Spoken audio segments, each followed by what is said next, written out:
Bismillahirrahmanirrahim. Air beriak, tanda tak dalam. Air tenang seperti berlian.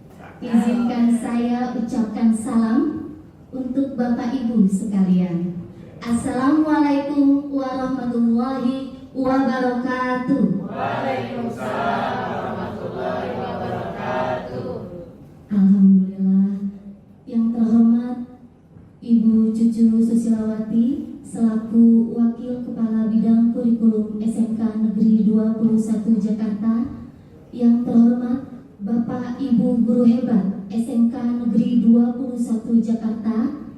Alhamdulillah, puji syukur kita panjatkan kepada Allah Subhanahu wa Ta'ala yang telah melimpahkan rahmat dan nikmatnya kepada kita semua, terutama nikmat sehat, sehingga kita bisa berkumpul di ruang kepala SMK Negeri 21 Jakarta pada hari Rabu tanggal 25 Oktober 2023 dalam rangka acara diseminasi menyebarkan pemahaman dan penerapan pengalaman budaya positif yang merupakan salah satu tugas dalam pendidikan guru penggerak, yaitu saya sendiri Sumija sebagai calon guru penggerak angkatan 9 dari SMK Negeri 21 Jakarta. Salawat dan salam tak lupa kita aturkan kepada Nabi kita Muhammad SAW yang telah membawa kita dari dunia gelap menuju ke dunia terang benderang, dan semoga kita semua mendapatkan syafaat di yaumil akhir nanti. Amin amin. Ridhonya di yaumil akhir nanti. Amin amin ya robbal alamin. Baik, agar acara ini bisa berjalan dengan lancar dan membawakan manfaat bagi kita semua, marilah kita buka acara pada pagi hari ini dengan membaca basmalah. Bismillahirrahmanirrahim. Selanjutnya saya mohon izin kepada Ibu Cucu Susilawati selaku Wakil Kepala Bidang Kurikulum untuk memberikan sambutan. Kepada Ibu Cucu Susilawati, disilakan.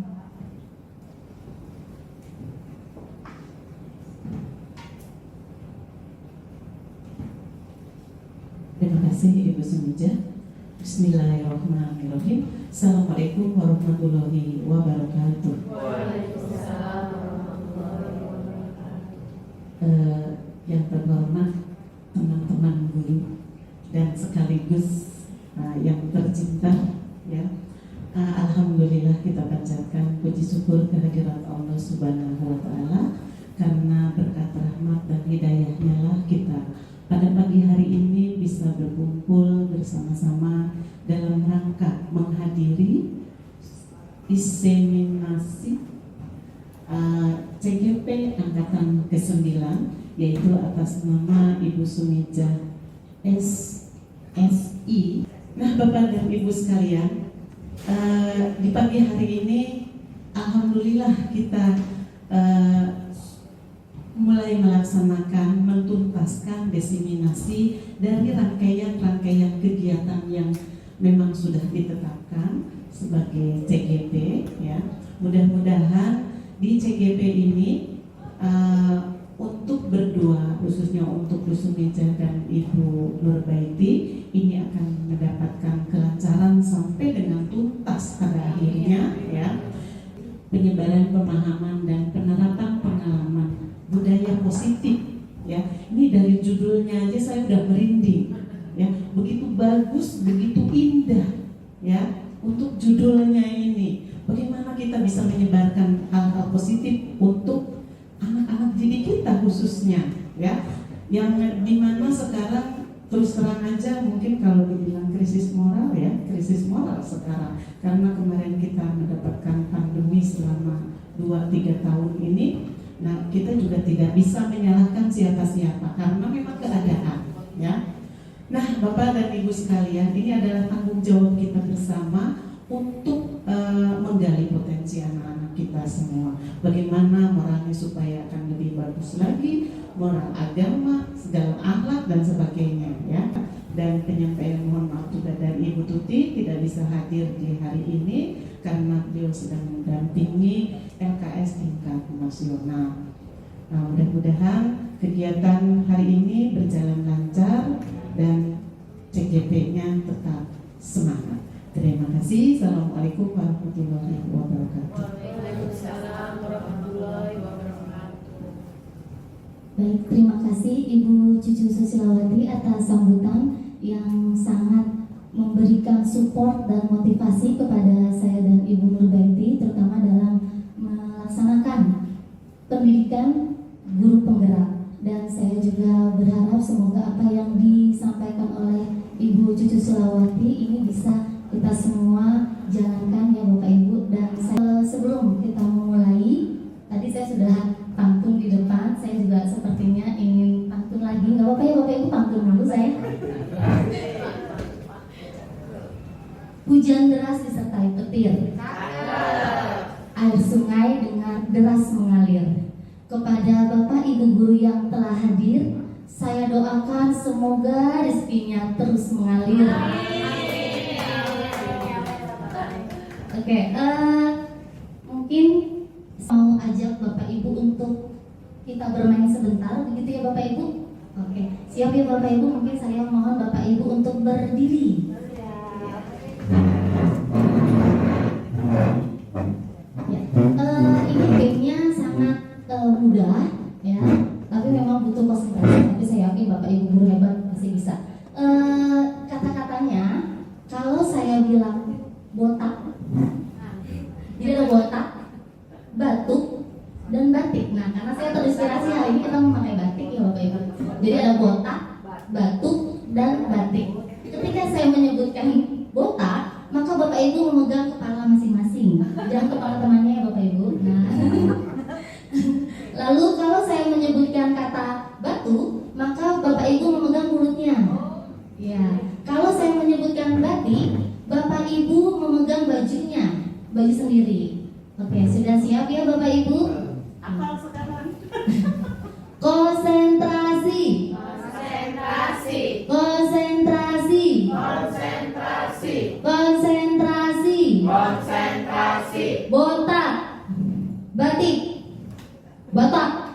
Botak. Batuk. Batik.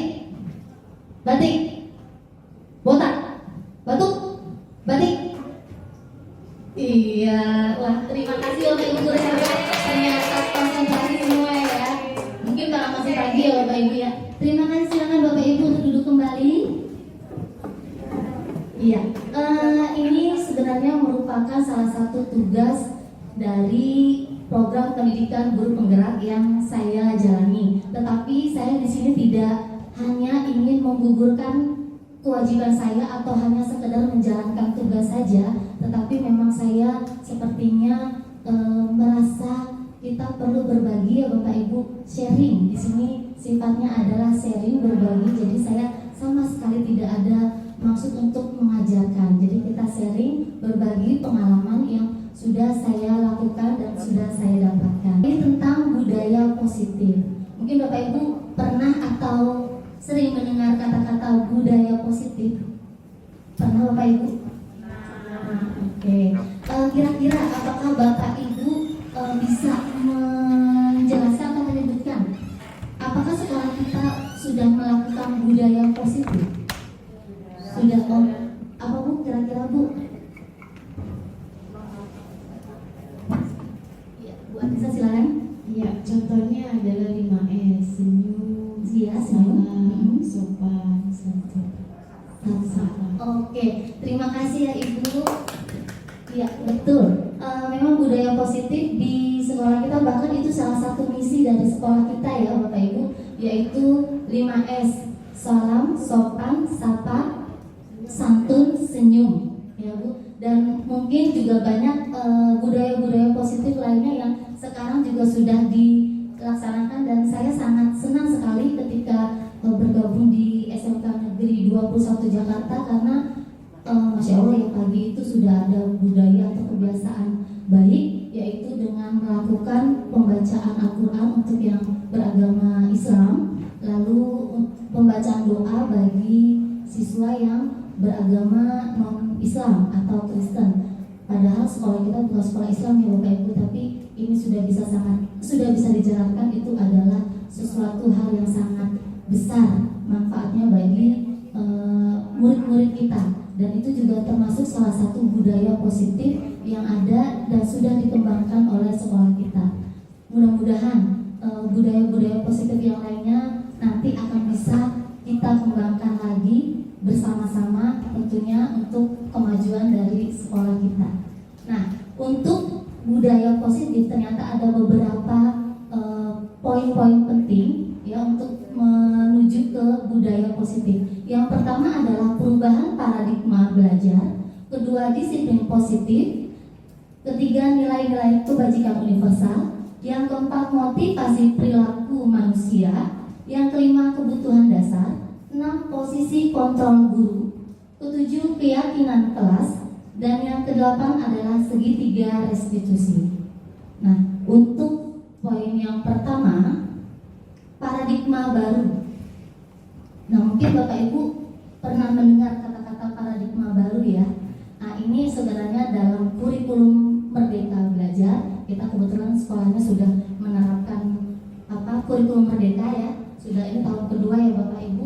Nah, itu memang menitik beratkan kepada paradigma baru yang merupakan pembelajaran yang berorientasi pada penguatan kompetensi dan pengembangan karakter murid yang sesuai dengan profil pelajar Pancasila, dengan menerapkan pembelajaran yang berpusat pada murid dan sesuai dengan kebutuhan murid. Profil pelajar Pancasila memang ini adalah tujuan akhir dari penerapan kurikulum Merdeka Belajar ya Bapak Ibu, dan aktivitas pembelajaran kita baik di kelas maupun di sekolah itu nantinya akan membentuk murid yang memiliki profil pelajar Pancasila. Seperti tadi yang Ibu Cucu katakan, memang sekarang ini pelajar kita sedang krisis moral ya Bapak Ibu. Kita sudah lihat di media sosial itu banyak sekali pemberitaan-pemberitaan yang dilakukan kejahatan atau kriminal, tindakan-tindakan kejahatan yang ternyata pelakunya itu adalah siswa, begitu Bapak Ibu. Dan ini adalah salah satu masalah yang sebenarnya harus kita pecahkan, bagaimana sekolah bisa membentuk murid dengan karakter profil pelajar Pancasila. Nah, untuk membentuk profil pelajar Pancasila ini, guru diharapkan bisa menerapkan pembelajaran yang berpihak pada murid. Jadi kalau dulu sebelum kurikulum Merdeka, kita lebih sering guru yang aktif ya Bapak Ibu di kelas, memberikan metodenya paling standar sama gitu ya Bapak Ibu. Terus kita buat PowerPoint-nya PPT, lalu kita juga yang menjelaskan begitu.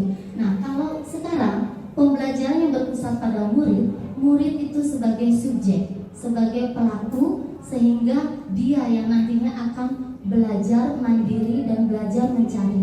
Guru di sini perannya sebagai fasilitator, menuntun, ya Bapak Ibu ya. Dan pembelajarannya juga sesuai dengan kebutuhan murid, karena kita sekarang menyadari Bapak Ibu yang sekolah kita ini muridnya berasal dari mana saja, ya kan Bu? Terus latar belakang keluarga, ekonomi, daerah, budaya, betul itu. Jadi semuanya beragam dan pastinya kebutuhan mereka juga beragam. Nah, ini perlu kita perhatikan juga supaya pembelajaran kita nantinya sesuai dan mencakup dengan apa yang mereka butuhkan. Ini yang akan lebih sering disebut nanti pembelajaran berdiferensiasi. Jadi pembelajaran yang memang dilakukan sesuai dengan kebutuhan dan gaya belajar murid tersebut. Nah, ternyata dalam teori kontrol itu sering terjadi miskonsepsi atau kesalahan-kesalahan kita dalam memahami teori kontrol. Apa saja sih? Nah, yang pertama adalah ilusi guru itu dapat mengontrol murid. Kalau saya bertanya, mungkin sebenarnya yang bisa mengontrol diri kita itu siapa ya Bapak Ibu? Iya, diri kita sendiri. Jadi tidak ada satu orang pun yang bisa mengontrol kita. Kita melakukan sesuatu tindakan itu atas kemauan dorongan dari kita sendiri. Orang lain tidak punya hak atau tidak mempunyai kekuatan untuk mengontrol kita. Tapi di sini orang sering menganggap, apalagi kita guru ya, menganggap kalau kita bisa mengontrol siswa kita. Buktinya kita sering memberikan penekanan pada siswa begitu, tapi siswa juga tidak berubah begitu ya Bu. Nah ini kan berarti sebenarnya kita juga tidak punya kekuatan untuk mengontrol siswa kita. Yang berikutnya adalah ilusi bahwa kritik dan membuat orang merasa bersalah itu dapat menguatkan karakter. Kita sering ya, tanpa kita sadari mungkin kita sering memberikan kritikan, masukan, kamu jangan begini, kamu kok begitu ya, kamu begini, cobalah kamu begini-gini, ya kan? Kamu nggak kasihan tuh sama orang tua kamu, ya kan? Akhirnya murid saat itu ia mendengar, tapi apakah dia bisa berubah? Ya belum tentu, ya Bapak Ibu. Lalu yang berikutnya adalah ilusi bahwa semua penguatan positif itu efektif dan bermanfaat. Kita sudah sangat sering ya Bapak Ibu di kelas dalam melakukan pembelajaran terus memberikan penguatan-penguatan positif kepada anak-anak kita. Yuk nak, ini era kamu nanti akan lebih sulit, kamu akan mengalami era globalisasi, era digitalisasi yang sangat dahsyat, luar biasa. Jadi kamu harus mempunyai karakter yang kuat, ya kan Bu? Dan kita juga kadang ya selalu memberikan hal-hal yang positif dan bermanfaat tentunya bagi murid kita, tapi itu pun tidak cukup membuat murid kita bisa melakukan apa yang kita inginkan atau yang kita harapkan. Jadi kadang-kadang kita mungkin terlalu berekspektasi terhadap murid terlalu besar ya, tapi ternyata murid kita nggak bisa juga gitu. Lalu yang terakhir, ilusi bahwa orang dewasa memiliki hak untuk memaksa. Nah ini, orang dewasa itu bisa guru, bisa orang tua begitu ya Bapak Ibu. Kita sering kan memaksakan kehendak kita kepada, nak kamu kerjakan ini, aku kumpulkan. Ibu nggak mau tahu ya, hari ini harus selesai. Tetap aja dalam murid, Bu saya nggak bisa Bu, tugasnya banyak. Ya akhirnya tidak bisa menyelesaikan. Atau orang tua sendiri ketika memaksakan anaknya untuk, nak ayo nak cepat ini, bantu ini, tapi anaknya tidak mau bergerak atau tidak mau melakukan. Nah itu salah satu bukti bahwa sebenarnya orang dewasa juga tidak memiliki hak untuk memaksa. Nah di sini ada bagaimana cara kita mengubah paradigma stimulus respon, ya itu adalah salah satu teori yang membuat orang melakukan suatu tindakan, dan ada juga teori kontrol. Nah di sini perbedaannya, kalau menurut stimulus respon itu semua manusia memiliki kebutuhan yang sama, sedangkan pada teori kontrol setiap orang itu memiliki kebutuhan yang berbeda. Lalu pada stimulus respon, semua orang itu bisa melihat atau memiliki pandangan yang sama terhadap sesuatu hal. Tetapi pada teori kontrol tidak, setiap orang itu memiliki gambaran sudut pandang yang berbeda-beda. Dan ini nanti akan berpengaruh ketika ada sesuatu kasus atau persoalan. Ya, jadi mungkin dari sudut pandang siswa, dari sudut pandang guru itu akan berbeda. Lalu yang berikutnya, pada stimulus respon, orang yang mencoba mengubah pandangan seperti sesuai dengan kita. Nah, pada teori kontrol, kita yang berusaha memahami pandangan orang lain yang mungkin berbeda dengan kita. Karena tadi setiap orang memiliki gambaran yang berbeda. Yang selanjutnya, perilaku buruk pada stimulus respon itu dilihat sebagai suatu kesalahan. Ketika dia melakukan sesuatu hal yang buruk, itu suatu kesalahan. Ya, tapi pada teori kontrol, setiap orang ketika melakukan suatu tindakan, kegiatan pasti ada tujuannya. Termasuk ketika murid melakukan suatu kesalahan, itu pasti ada tujuan atau alasannya kenapa sih dia melakukan itu. Lalu yang berikutnya, pada stimulus respon, orang lain bisa mengontrol saya. Jadi ada kendali dari luar, ada orang lain yang bisa mengontrol. Padahal tadi kita sudah meyakini bahwa tidak ada seorang pun yang bisa mengontrol diri kita ya Bu, Bapak Ibu. Jadi hanya kita sendiri yang bisa. Nah, untuk teori kontrol, hanya diri kita saja yang bisa mengontrol diri kita sendiri. Lalu pada stimulus respon, ya saya sendiri bisa mengontrol Bapak Ibu, orang lain, murid, keluarga. Tapi pada teori kontrol tidak bisa. Saya tidak bisa mengontrol Bapak Ibu, murid, keluarga, teman, ya. Yang bisa hanyalah diri kita sendiri. Lalu pada stimulus respon ini lebih kepada arahnya itu memaksa.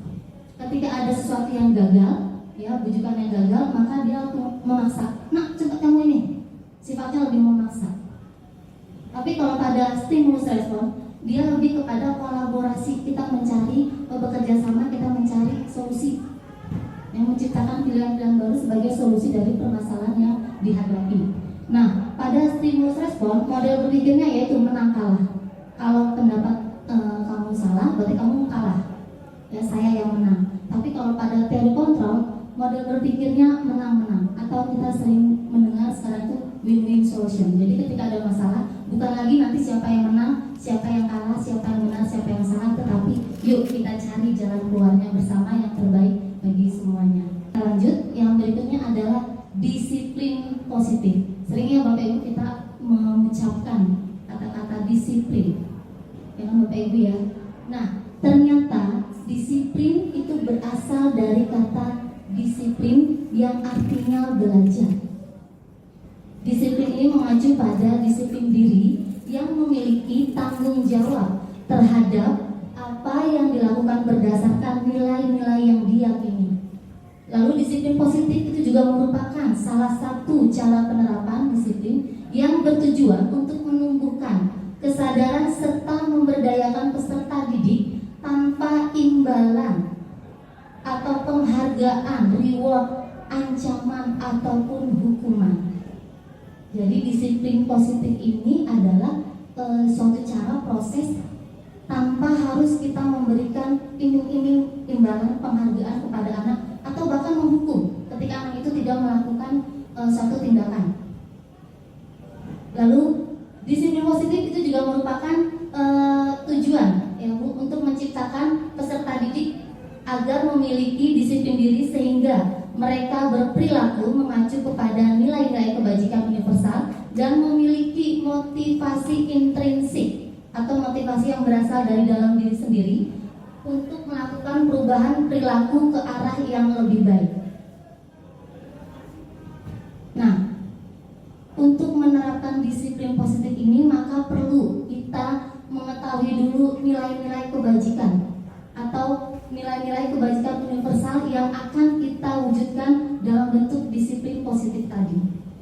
Nah, nilai-nilai kebajikan itu adalah nilai yang disepakati bersama terlepas dari perbedaan suku bangsa, agama, bahasa maupun latar belakangnya. Nah, ini ada beberapa contoh nilai kebajikan dari beberapa institusi atau organisasi. Yang pertama itu profil pelajar Pancasila, yaitu beriman dan bertakwa pada Tuhan Yang Maha Esa, berakhlak mulia, berbinekaan global, gotong royong, mandiri, kreatif, dan bernalar kritis. Nah, sedangkan menurut IBO Primary Years Program itu adalah toleransi, rasa hormat, integritas, mandiri, menghargai, antusias, empati, keingintahuan, kreativitas, kerjasama, percaya diri, dan komitmen. Nah, sedangkan berdasarkan keterampilan hidup atau life skill itu ada dapat dipercaya, lurus hati, pendengar yang aktif, tidak merendahkan orang lain, dan memberikan yang terbaik dari diri. Ini adalah beberapa contoh nilai-nilai kebajikan universal. Dan kita sedang menerapkan nilai-nilai kebajikan dari profil pelajar Pancasila ya Bapak Ibu. Nah, setiap manusia itu pasti memiliki kebutuhan dasar. Ya kan Bapak Ibu? Apa sih kebutuhan dasar manusia itu? Sandang, pangan, papan. Iya, itu adalah kebutuhan pokok ya untuk manusia bertahan hidup. Nah, definisi dari kebutuhan dasar manusia itu adalah segala sesuatu yang kita lakukan untuk mendapatkan apa yang kita inginkan. Seluruh tindakan yang kita lakukan itu pasti memiliki tujuan tertentu. Dan semua usaha terbaik yang kita lakukan adalah dalam rangka untuk memenuhi kebutuhan dasar kita. Tentunya dengan usaha-usaha yang terbaik dan maksimal. Nah, ini ada beberapa ya jenis kebutuhan dasar manusia. Di sini ada 5. Ternyata klasifikasi kebutuhan manusia itu ada 5. Yang pertama bertahan hidup, kasih sayang, rasa diterima, penguasaan, kebebasan, dan kesenangan. Nah, untuk bertahan hidup tadi betul yang sudah Ibu Anissa jelaskan, itu ada kebutuhan akan makanan, pakaian, tempat tinggal, keamanan, kesehatan itu termasuk adalah kebutuhan untuk bertahan hidup. Sedangkan kasih sayang dan rasa diterima itu seperti kerjasama menjadi bagian dalam kelompok. Nah ini biasanya kebutuhan yang sering sekali dialami atau yang dibutuhkan oleh anak murid kita. Ya Bapak Ibu, mereka sangat-sangat membutuhkan rasa kasih sayang dan rasa diterima. Lalu penguasaan itu biasanya berupa harga diri, keinginan untuk dianggap menjadi pemimpin, berprestasi, diakui, didengar. Ya. Lalu untuk kebutuhan kebebasan itu seperti mandiri, bebas melakukan pilihan sesuai dengan hati nuraninya, lalu dia bisa melakukan hal-hal yang baru, mampu mengendalikan arah dirinya sendiri. Sedangkan kesenangan itu biasanya bermain, humor, antusias, dan tertawa. Ini juga mau guru ataupun murid kayaknya kita juga butuh kesenangan ya Bapak Ibu. Makanya kadang-kadang kita suka healing ya kan, healing tipis gitu ya. Ditunggu ya Bapak Ibu healingnya. Iya. Yang berikutnya adalah motivasi perilaku manusia. Kalau tadi kebutuhan dasar itu biasanya juga menjadi tujuan kita untuk melakukan sesuatu tindakan atau perilaku. Nah ternyata setiap manusia atau setiap orang ketika melakukan perilaku itu berbeda-beda. Motivasinya itu ada beberapa hal. Nah yang pertama adalah dia melakukan sesuatu itu karena untuk menghindari ketidaknyamanan atau hukuman. Ini berarti motivasi yang berasal dari luar, ekstrinsik. Yang kedua, biasanya manusia melakukan sesuatu itu karena untuk mendapatkan penghargaan atau imbalan dari orang lain. Mungkin Bapak Ibu ada yang bisa mencoba untuk menjelaskan contoh kira-kira seseorang atau murid kita mungkin yang bisa melakukan sesuatu tapi karena imbalan.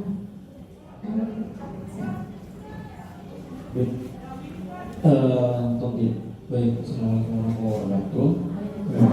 Tentunya dari tadi yang mendapatkan imbalan sesuai take and give, biasanya juga dia mengerjakan tentunya memberi. Salah satu kewajiban dari siswa peserta didik adalah tugas belajar, dan gift yang kita berikan adalah nilai tugas, sehingga di situ diterapkan juga ada punish and reward-nya, sehingga motivasi pemberian tugas ini bukan hanya punish and reward ya, tapi di situ ada kemandirian, kerjasama, mengelola emosi, juga antar teman, bagaimana dalam proses pembelajaran itu di situ ada penghargaan pribadi yang diterima di kelompok, sehingga yang diterapkan pembelajaran dari seorang guru di situ pemberian tugas adalah bukan sebuah beban, tapi bagaimana seorang individu belajar menyesuaikan dalam kelompok itu, sehingga kita secara nggak langsung memberikan proses pembelajaran penghargaan dia dalam kelompok, dan kita sebagai guru adalah gift-nya adalah pemberiannya adalah penilaian, dan juga tentunya berbasis data yang kita punya, perilaku keseharian siswa. Itu juga mungkin juga kita juga sering juga memberikan kenyamanan belajar, itu juga merupakan sebuah gift yang kita berikan kepada peserta ini. Mungkin itu aja dari saya. Terima kasih. Assalamualaikum warahmatullahi wabarakatuh. Waalaikumsalam warahmatullahi wabarakatuh. Terima kasih Pak Jamal atas jawabannya dan pemaparannya tadi ya. Itu tadi untuk mendapatkan penghargaan atau imbalan, biasanya kadang-kadang murid kita tadi melakukan tugas itu cuma karena ujung-ujungnya nilai ya Bapak Ibu, biar KKM aja, biar naik kelas. Tapi sesungguhnya ternyata itu tidak cukup kuat untuk membuat anak tersebut menjadi seseorang yang lebih baik lagi, karena tadi tujuannya cuma untuk nilai. Apalagi kalau kita mungkin pernah gitu ya, tempat kita sadari, saya itu juga pernah ternyata melakukan hal itu. Kita memberikan imbalan atau reward atau Nina, siapa yang bisa jawab ini ya, siapa yang bisa jawab pertanyaan ibu kasih beng-beng gitu kan. Makanya kan aku beng-bengnya mana lagi ya, saya bilang satu lagi dari Mayora. Nah itu jadi itu penghargaan atau imbalan itu juga tidak cukup kuat, karena tadi sifatnya dari luar, betul.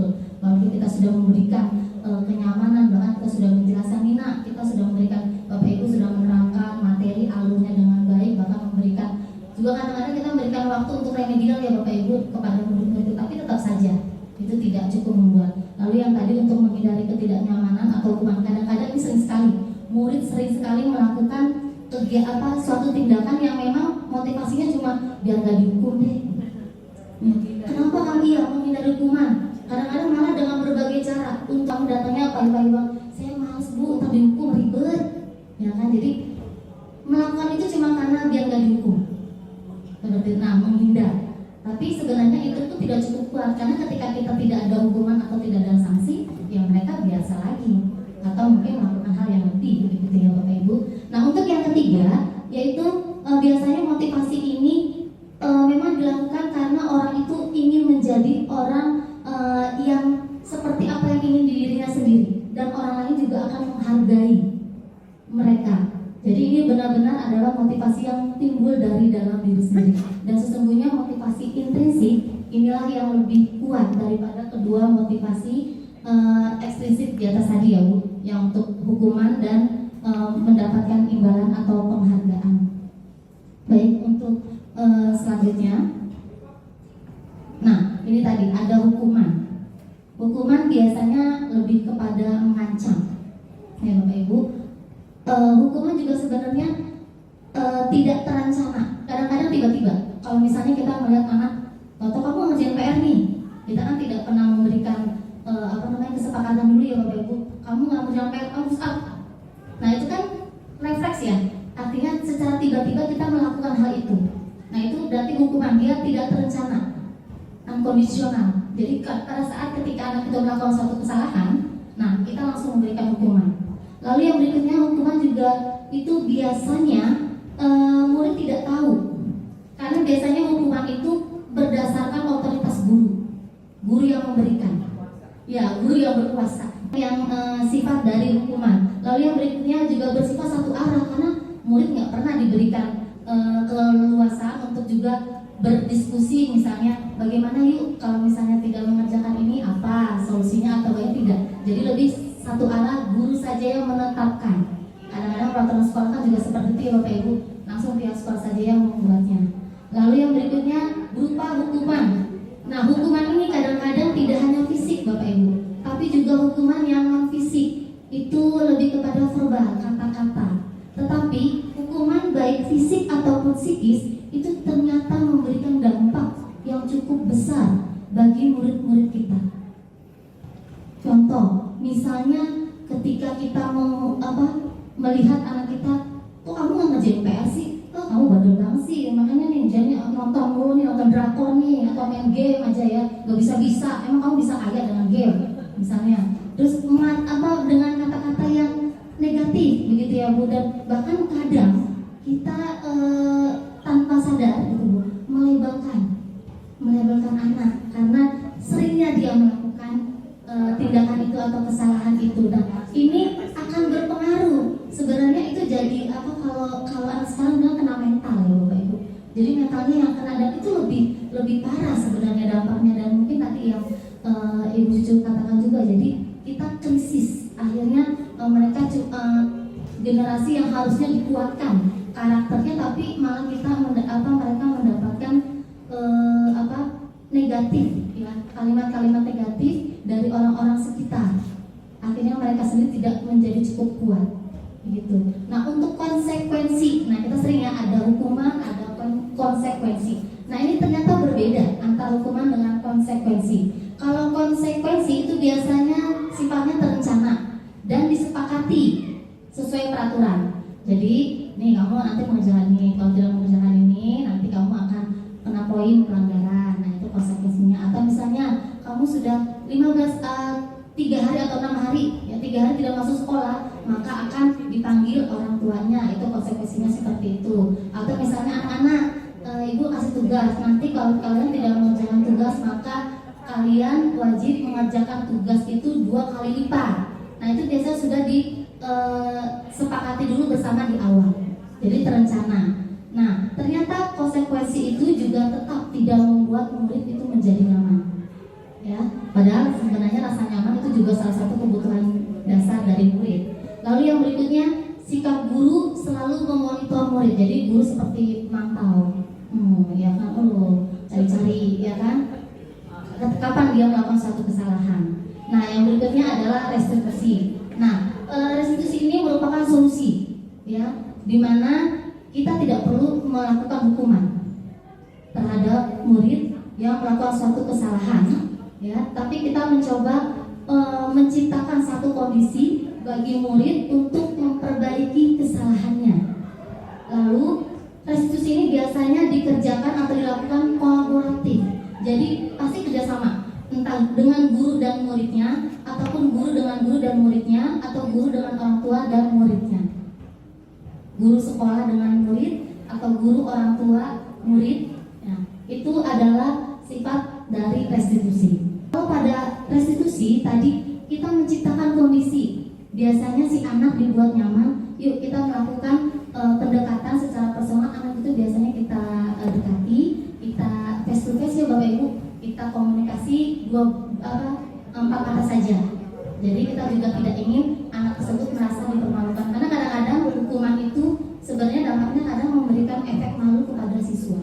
Jadi di restitusi ini kita menciptakan proses supaya anak itu bisa memperbaiki, dia tahu dulu salahnya apa. Makanya kita panggil, "Nak, kamu kenapa? Kok hari ini bajunya beda? Padahal kan tahu ya." "Oh iya Bu, saya salah. Begini Bu." Nah, itu jadi anak dibuat proses, dibuat kondisinya nyaman sehingga dia mau menceritakan dan bahkan dia akhirnya menyadari dia salah. Itu nanti yang berikutnya, ketika dia sudah menyadari kesalahannya, kita juga mengajarkan kepada anak untuk, "Yuk nak, kira-kira solusinya apa?"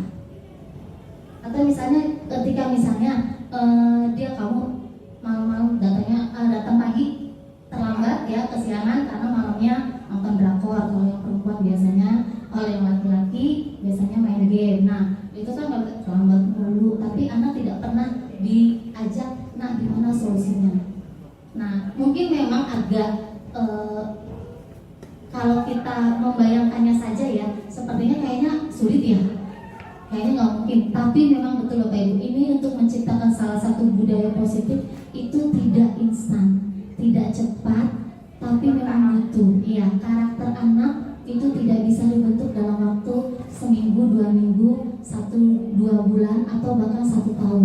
3 tahun saja tidak cukup. Bahkan yang orang tua sudah mengasuh dan mendidik anaknya saja, itu karakternya bisa berubah ketika dia bergaul dengan teman-teman di luar rumah, di lingkungannya, begitu ya Bapak Ibu. Tapi tadi kita senantiasa terus berpositif untuk melakukan hal-hal baik dan menerapkan budaya-budaya positif tadi, ya Bu.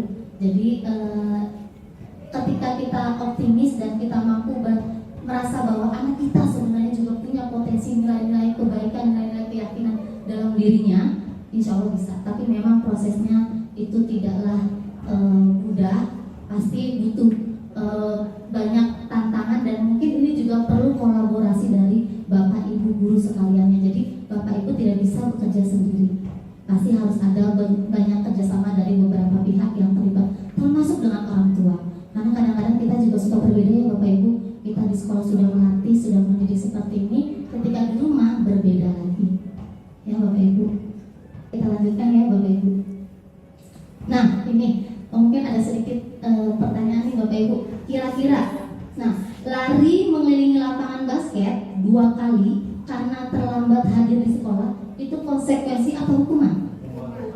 Hukuman. Jawabannya dia, Bapak Ibu hebat. Ya. Oke, next, pertanyaan berikutnya. Menggantikan kertas teman yang sudah dicoret-coret, apakah itu konsekuensi atau hukuman? Konsekuensi. Apa iya jawabannya itu? Oh, betul Bapak Ibu.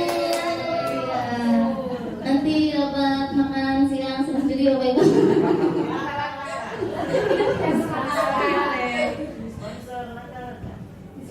Ya, yang berikutnya adalah membersihkan coretan yang dibuat di meja.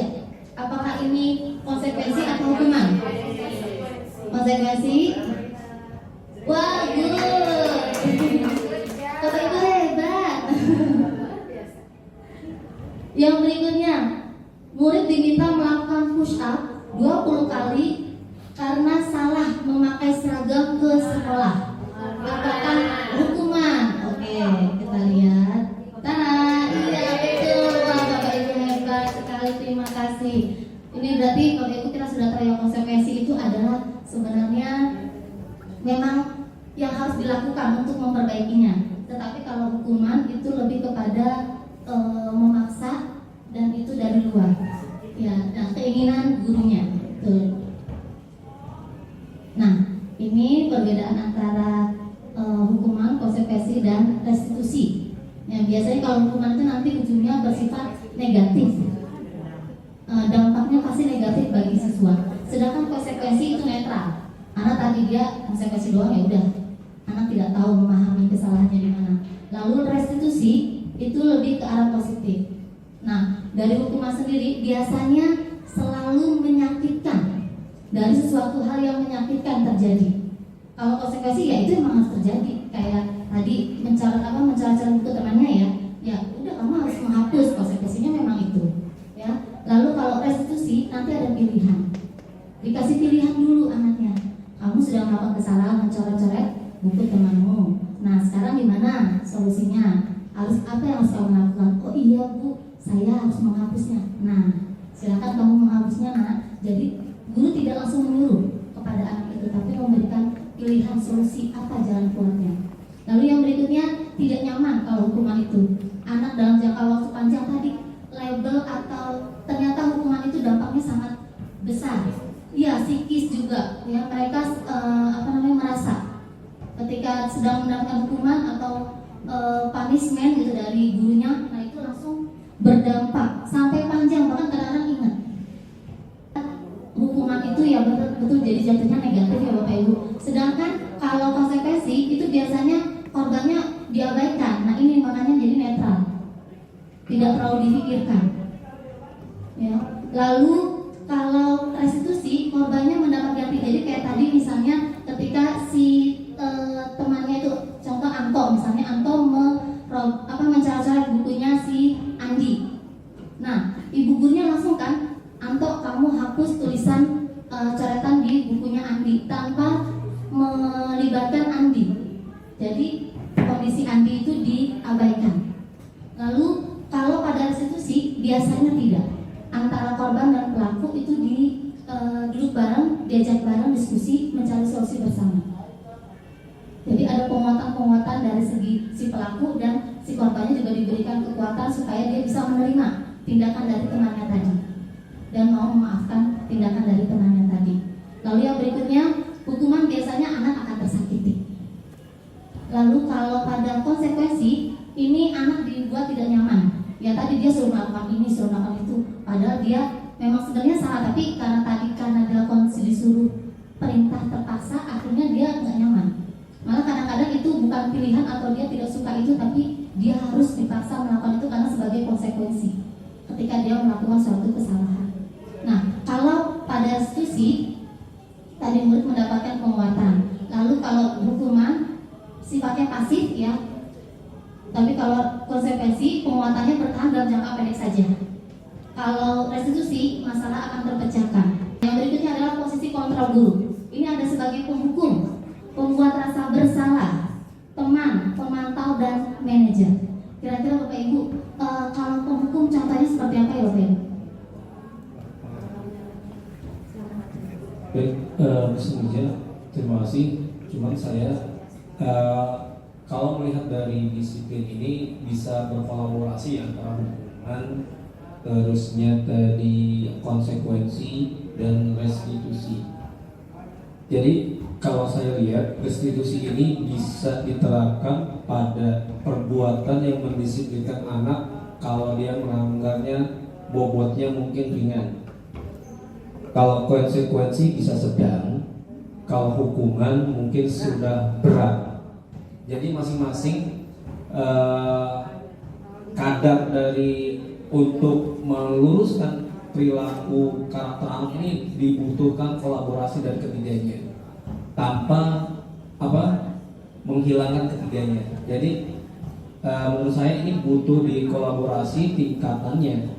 Kalau misalkan salah satunya dihilangkan juga agak salah. Nah, untuk mengenai 5 posisi guru, kita kebanyakan di penghukum dan pembuat merasa bersalah, ya.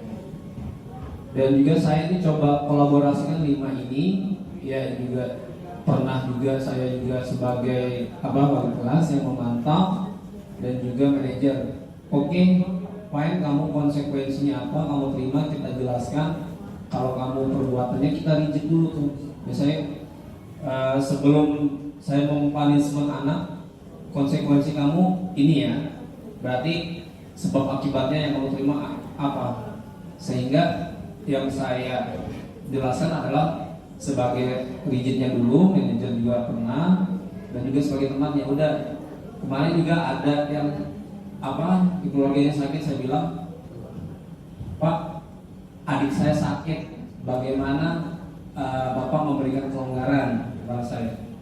Baik, nak, kalau itu kamu sudah validasi, saya validasi informasinya, oke, saya berikan kelonggaran.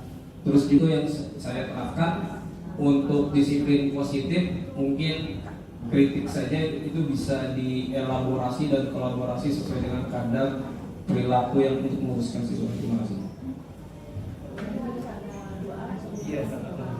Baik, terima kasih Pak Jamal atas jawabannya sekaligus penjelasan ya. Tapi memang betul Bapak Ibu, ketika posisi kita kontrol sebagai guru, itu ada penghukum, pembuat rasa bersalah, sebagai teman atau pemantau dan manajer. Ini ternyata kelimanya ini kita bisa memiliki dua posisi sekaligus. Dan tadi betul kata Pak Jamal, mungkin ada kolaborasi tergantung dilihat status permasalahannya ya Bapak Ibu. Nah, sebagai penghukum nih biasanya guru lebih sering memberikan hukuman fisik ataupun kata-kata. Lalu kalau membuat rasa bersalah, misalnya gimana sih nak, masuk kamu di kelas tidur saja, kamu gak kasihan nih sampai ibu udah nyiapin pelajaran materi lama ya, kamu malah begitu. Atau kamu gimana sih, kenapa nyontek, kamu gak kasihan, itu bikin soal susah loh, mikirnya lama banget, kamu pasti ngerjain cepet banget ya kan. Nah itu kan akhirnya murid merasa bersalah. Lalu kalau teman, ini biasanya lebih kita memposisikan diri kita sebagai teman. Nah ayo coba deh kamu jangan begitu lagi ya, yuk yang berubah dong, kamu pasti bisa ya. Jadi kita seperti ajakan seorang teman. Nah kalau untuk pemantau, biasanya ya sistem pemantau ya Bu ya, jadi nanti mungkin lebih ke konsekuensinya. Kamu tahu kan, kamu sudah melakukan ini, nanti kamu tahu dong konsekuensi yang akan kamu terima apa. Nah itu pemantau. Tapi kalau manajer, dia lebih kepada mencari solusi bersama, tidak memberikan langsung hukuman. Oke, Bapak Ibu, kita lanjut. Nah ini adalah 5 posisi kontrol guru. Nah biasanya kalau pada penghukum ini guru suka menggunakan kata-kata yang menyakiti, menyindir, lebih negatif. Ya kalau ini yang teman, pemantau dan manajer itu berbeda lagi. Nah hasilnya kalau pada penghukum biasanya siswa akan menjadi pendendam. Dia lebih jiwanya lebih memberontak. Ya. Lalu ada ketergantungan, menyesuaikan, dan kalau pada manajer biasanya untuk menguatkan watak atau karakter. Nah ini contohnya ya Bapak Ibu, ketika siswa sering datang terlambat ke sekolah, yang pertama sebagai penghukum itu biasanya membersihkan, ya kamu bersihkan taman sekolah ya, itu adalah sebagai penghukum. Lalu kalau pada pembuat rasa bersalah, berapa kali ibu harus memberitahu kamu, tapi kamu selalu mengecewakan. Nah, kalau sebagai teman, ayo dong ikuti aturan sekolah, ya. Lalu kalau sebagai pemantau, kamu sudah melanggar peraturan sekolah, kamu tahu kan konsekuensinya? Ibu akan manggil orang tua kamu, ya. Jadi jelas ya Bapak Ibu kata-kata yang digunakan atau pemakaian kata-katanya. Lalu yang berikutnya adalah sebagai manajer. Nah ini menanyakan kembali, kamu tahu kan kesalahan kamu? Nah kira-kira bagaimana cara kamu untuk memperbaiki kesalahan kamu? Nah ini ada kuis ya Bu, mungkin kita bisa jawab bersama ya Bapak Ibu. Nah kira-kira kalau ibu bapak kecewa sekali dengan kamu, ini kira-kira maksudnya apa Bu? Dulu ibu bapak, ibu kecewa sekali sama kamu. Iya, membuat rasa bersalah ya Ibu. Lalu yang berikutnya adalah, nah, kamu tidak pernah benar melakukannya.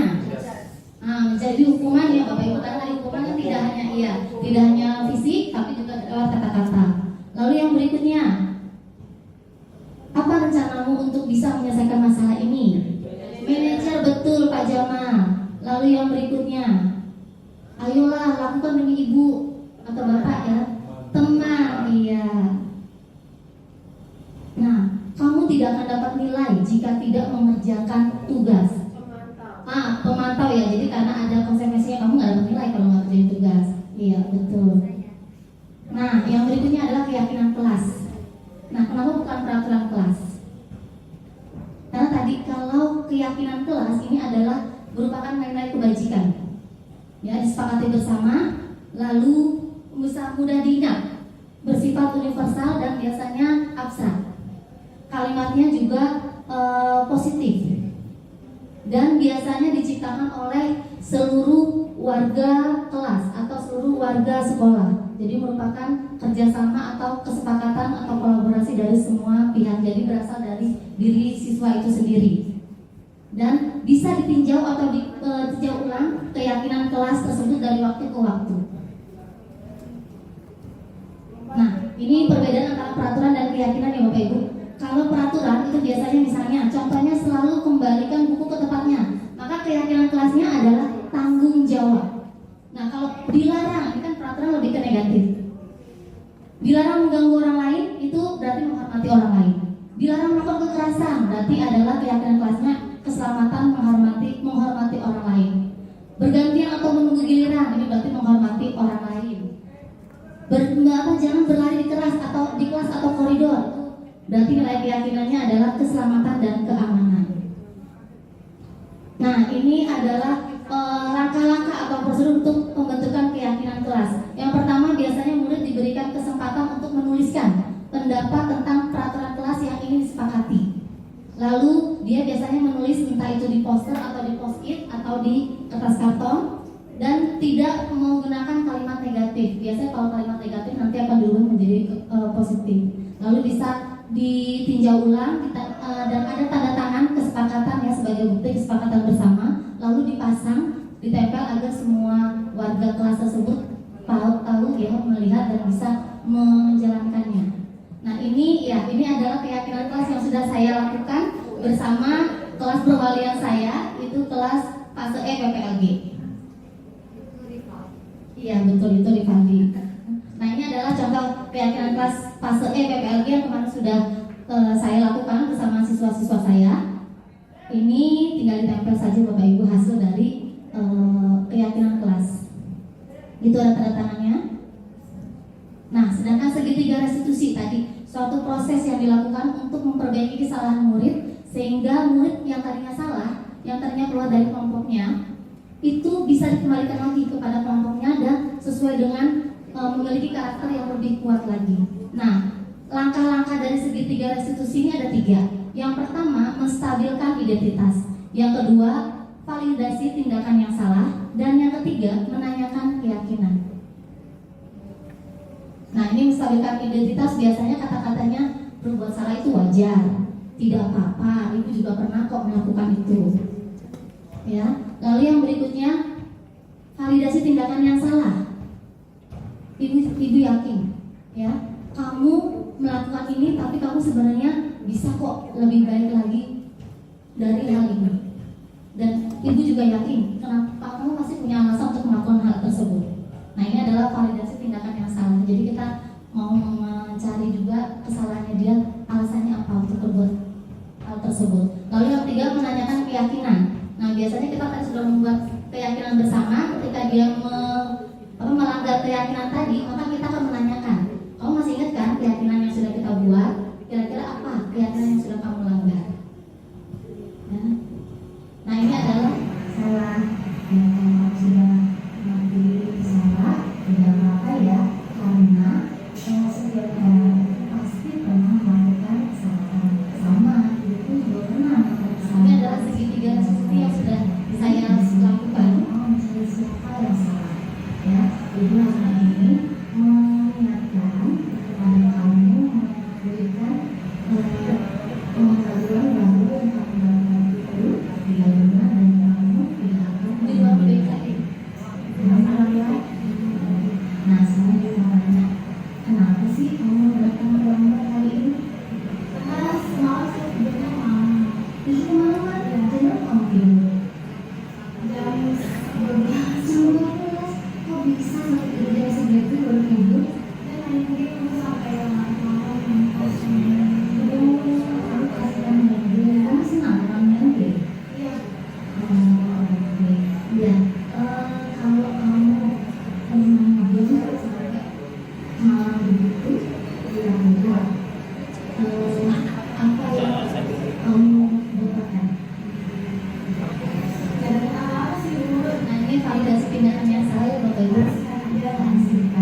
boleh kembali ke kelas.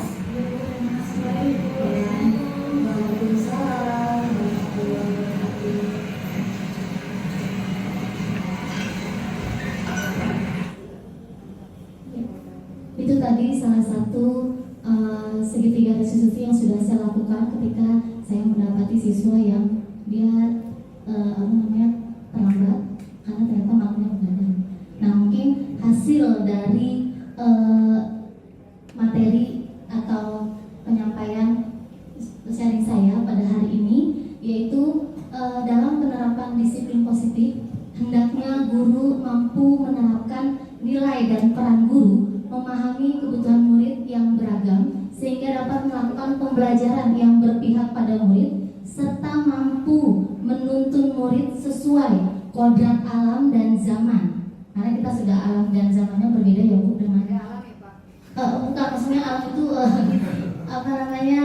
budayanya kita ya, struktur sosial lingkungan kita kan setiap anak berbeda-beda ya Bapak Ibu, tempat tinggalnya juga berbeda-beda. Kalau alamnya sama Bu, kita masih di alam nyata Bapak Ibu ya. Lalu guru harus menjadi among ya, manajer yang menuntun bukan menuntut.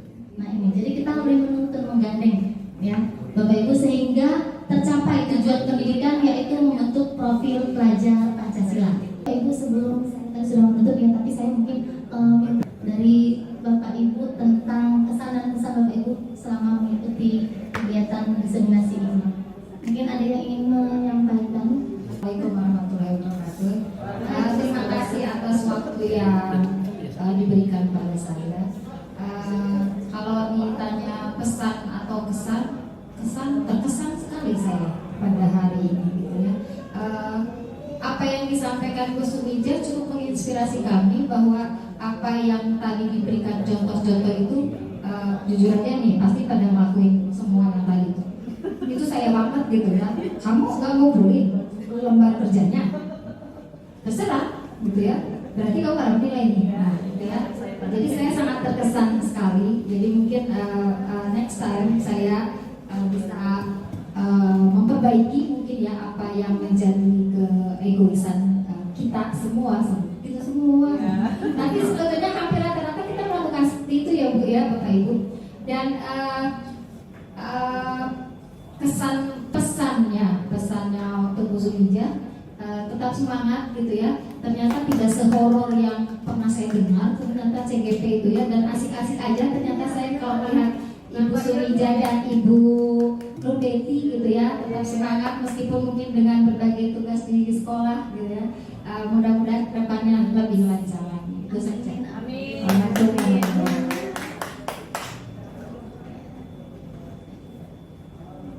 Terima kasih Ibu Lina atas kesan dan pesan, bahkan supaya saya tutup dengan pantun ya Bapak Ibu ya. Pantun lagi ya Bu.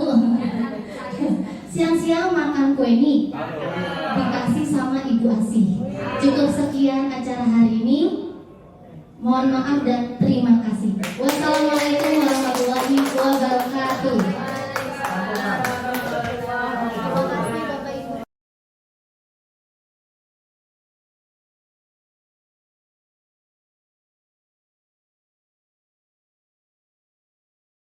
Indonesia negara hukum. Assalamualaikum. Waalaikumsalam. Alhamdulillah. Apa kabarnya anak-anak hari ini? Alhamdulillah baik ya. Sudah sarapan semuanya? Oke. Hari ini sebelum kita memulai pelajaran, ya, kita akan membuat keyakinan kelas. Nah, kalian tahu ya keyakinan kelas? Ada yang tahu keyakinan kelas itu apa? Kesepakatan ya. Ada lagi? Ya, keyakinan kelas adalah kesepakatan yang kita buat secara bersama-sama. Ya, nanti kalian akan melakukan keyakinan kelas dan membuat apa yang ingin kalian wujudkan di kelas ini. Kalian mau kelas ini seperti apa sih? Nah, nanti kalian untuk kasih sticky note, kalian silahkan menulis kira-kira apa yang ingin kalian wujudkan di kelas ini. Kelas ini maunya seperti apa?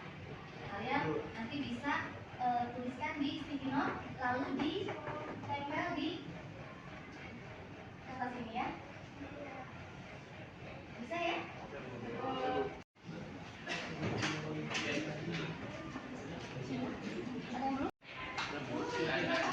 namanya ini ya? Boleh.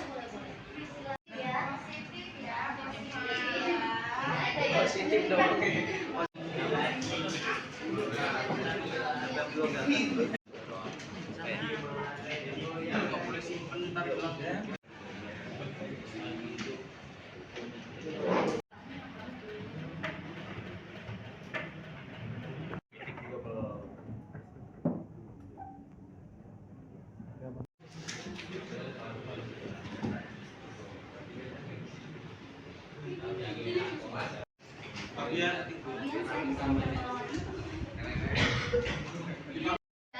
Sekarang Ibu mohon kalian silakan tempel di depan di kertas ini setiap keyakinan kelas yang sudah kalian tulis di sticky note tadi.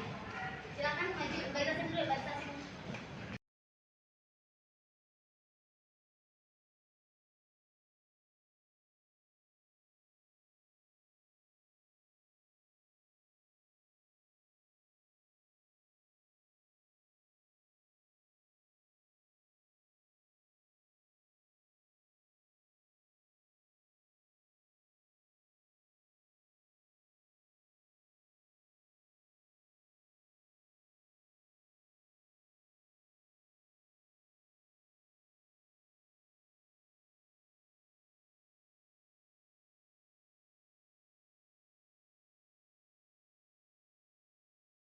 Sekarang terima kasih kalian sudah menempelkan atau menulis ya, menulis keyakinan kelas yang ingin kalian harapkan dari 10 atau fase E PPLG.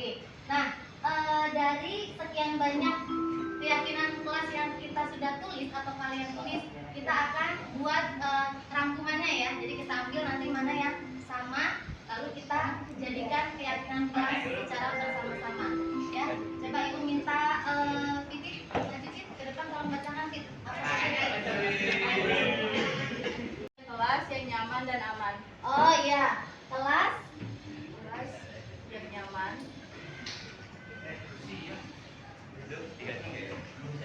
yang nyaman Dan aman. dan Aman.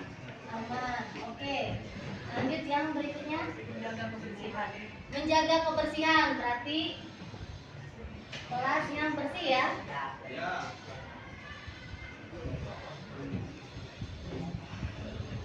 Next. Menghargai sesama teman Hah? dan menghargai sifat yang berbeda-beda. Oh iya, berarti saling menghargai.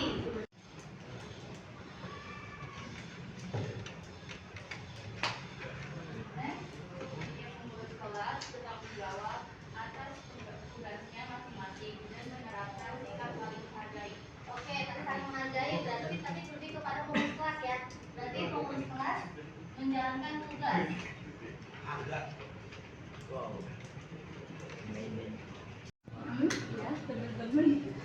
Oh, berbicara yang sopan, ya.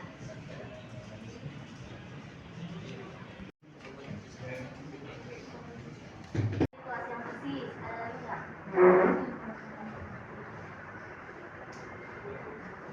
Ini juga berarti yang paling meletakkan langsung aja ya.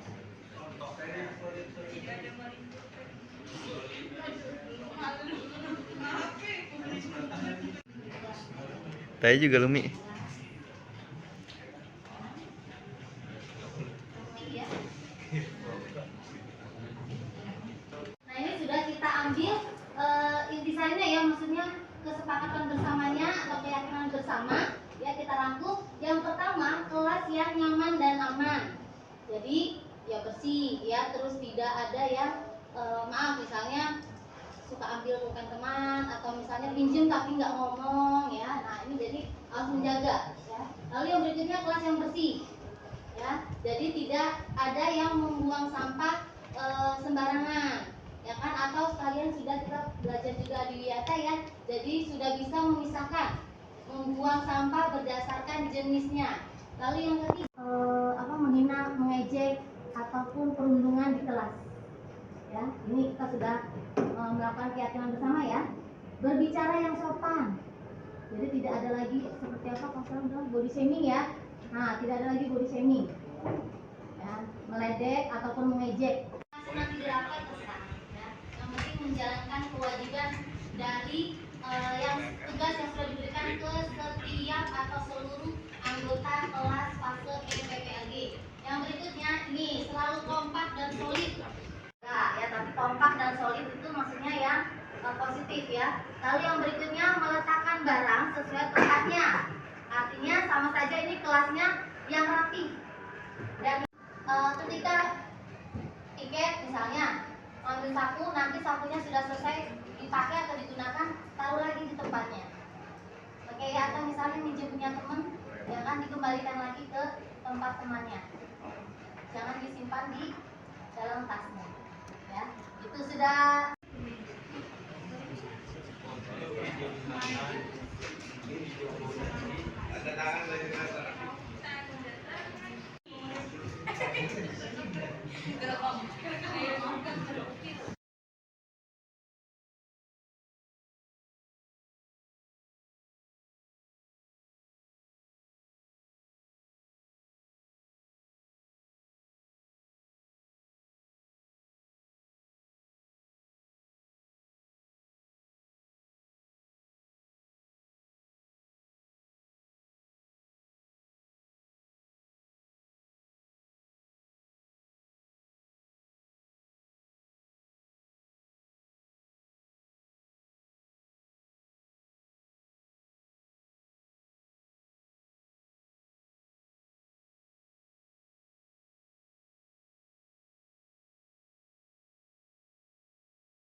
Tangan yang sudah kalian buka di sini.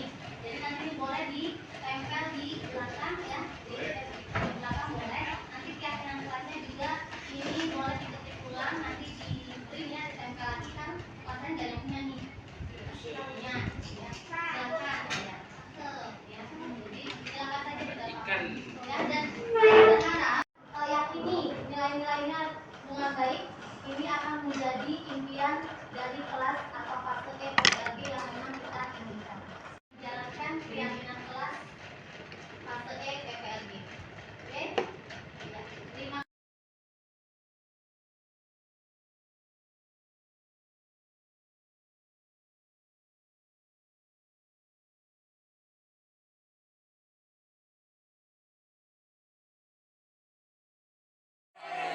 Warahmatullahi wabarakatuh. Perkenalkan, nama saya Ahmad Habibia Rauf dari kelas fase PPLG. Perasaan saya setelah mengikuti acara keyakinan kelas ini sangat senang dan antusias. Karena dengan membuatnya keyakinan kelas ini, kita bisa memiliki keinginan dan harapan. Dan tujuannya dibuat keyakinan kelas ini supaya kita bisa bertanggung jawab. Terima kasih. Perkenalkan, nama saya Reza Sel. Perasaan saya saat membuat keyakinan kelas adalah saya sangat antusias dan senang. Yang kedua yaitu menurut saya membuat keyakinan kelas itu bisa membuat saya lebih percaya diri dan tidak percaya diri dan terus semangat. Sekian, terima kasih. Assalamualaikum warahmatullahi wabarakatuh. Perkenalkan, nama saya Putri Lendari, fase PPLG. Perasaan saya saat membuat keyakinan kelas sangat senang. Menurut saya, pembuatan keyakinan kelas penting dilakukan karena untuk melatih saya berpendapat menuliskan harapan saya akan kelas saya. Saya sangat suka kegiatan ini. Assalamualaikum warahmatullahi wabarakatuh.